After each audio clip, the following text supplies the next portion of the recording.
Good day. For those of you who do not know me, my name is Douglas Harder, and in this topic we're going to look at the adjoint of a complex finite dimensional linear map. So in this topic we will find the adjoint for complex finite dimensional linear maps or complex matrices, and it will be given the name the conjugate transpose. Now, given a linear map A mapping Cn to Cm, then it is easiest to think of A applied to U or A times U as a linear combination of the column vectors of A where the coefficients come from the vector U respectively. Thus, we may deduce that the ith entry of A times U is a linear combination of the ith entries of the column vectors of the matrix, each multiplied by the corresponding entry in the matrix U. And that is this expression here for those entries in the matrix. We can write this as the following sum. All right. Thus, if this is the ith entry of the vector A times U, then if we were to calculate the inner product of A times U and a vector V, then the result is the corresponding entries of A, U, and V are multiplied, although the entry AU is conjugated, and those are all summed up. So that inner product is this sum here.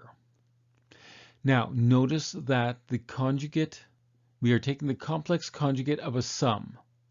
Well, the complex conjugate of a sum is the sum of the complex conjugates. And the product of, or the conjugate of a product is the product of the conjugates. So thus, we can bring in the conjugate, but not only that, we can also bring in the constant v sub I. I say it's constant because it's constant with respect to the inner sum, which is summing over J. Now,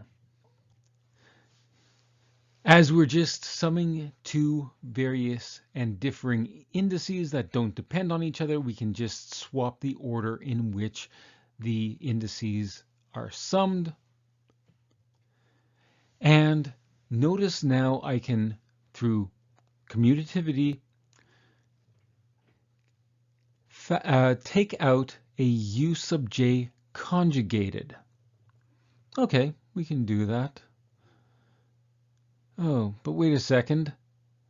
That comes out, and so we can take that out of the inner sum because the inner sum is now with respect to I, not j. So that constant comes out. Okay, so in taking the inner product of U with something else, we are actually conjugating the entries of U. Therefore, whatever is left must be the adjoint of A times V. All right, so what is the adjoint of A times V and what's its jth entry? Well, that's what we just found here, and that must be true for each j going from 1 to n. Now, expanding this out, we notice that, okay, V sub 1 times A sub 1j. Okay, so V is m-dimensional, and we are multiplying the corresponding entries of V with all the entries in one column of the matrix. Compare that to matrix vector multiplication. And so rather than taking a linear combination of the rows, we are taking a linear combination of the columns of the matrix, we're taking a linear combination of the conjugated rows of the matrix. Okay. Thus, it seems that the dimensions of the adjoint must be n by m. The ijth entry of the adjoint of A is the conjugate of the jith entry of the matrix A. That is, this relationship is true. So, for example, if this is the matrix A, then the adjoint is this matrix here. And as you can see, we do have a reflection through the diagonal, but at every single step we're taking the complex conjugate.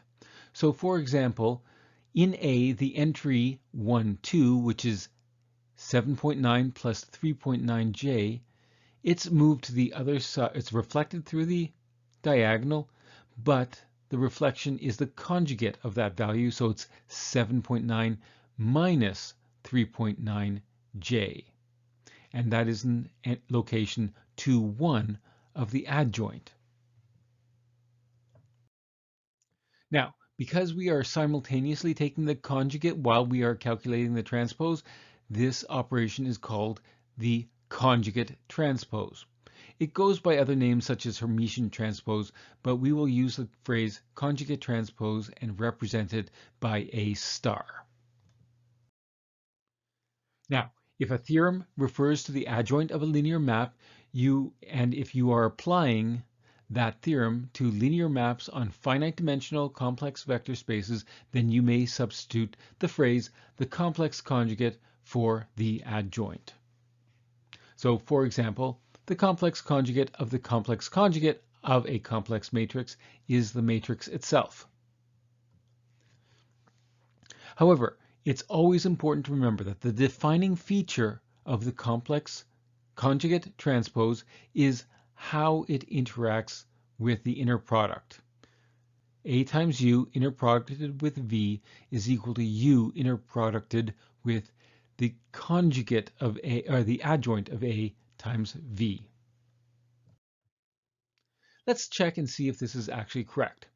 Here is a complex matrix with two complex vectors. This matrix here is the conjugate transpose of the matrix A. Now, first we have to calculate A times U. Well, this just has us calculate, for example, 3 minus 2j times 1 minus j plus negative 3 minus 2j times 2 plus 2j plus negative 1 plus 4j times negative 3 minus 2j. Notice there's no conjugates at this point. Matrix vector multiplication does not involve the conjugate. However, we can sum those up and we get negative 10 minus 25j, and the second entry, which is the second row of A multiplied by the corresponding entries of U all added together, gives 5 plus 10j. Now, taking these two and taking the inner product of them, now is where we must remember to take the conjugates of each of the entries of the first matrix. So to calculate the inner product, what we will actually do is multiply 10 plus 25j times 2 plus j and add to that 5 minus 10j times 1 minus j. And the result is negative 10 plus 45j, which you can check out yourself. On the other hand, if I calculate A star V, or the adjoint of A, or the conjugate transpose of A times V, we get the vector 3 plus 2j, negative 2 minus j, 7 minus 8j.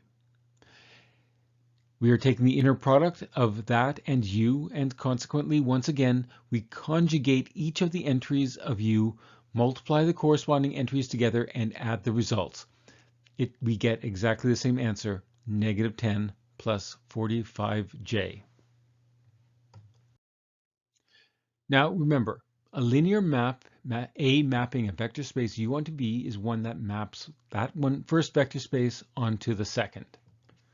The adjoint of a linear map is simply the linear map that satisfies this relationship for all vectors u and v, and this second linear map is unique. For complex linear maps, A mapping Cn to Cm, then A is representable by an m by n complex matrix, and the adjoint of that matrix is an n by m matrix, that is the matrix A reflected through the diagonal with each entry conjugated, and we call it the conjugate transpose. So, following this topic, you now understand that the adjoint of a complex matrix is the conjugate transpose of that matrix. Here are the references, acknowledgements, the colophon, and a disclaimer. Cheers!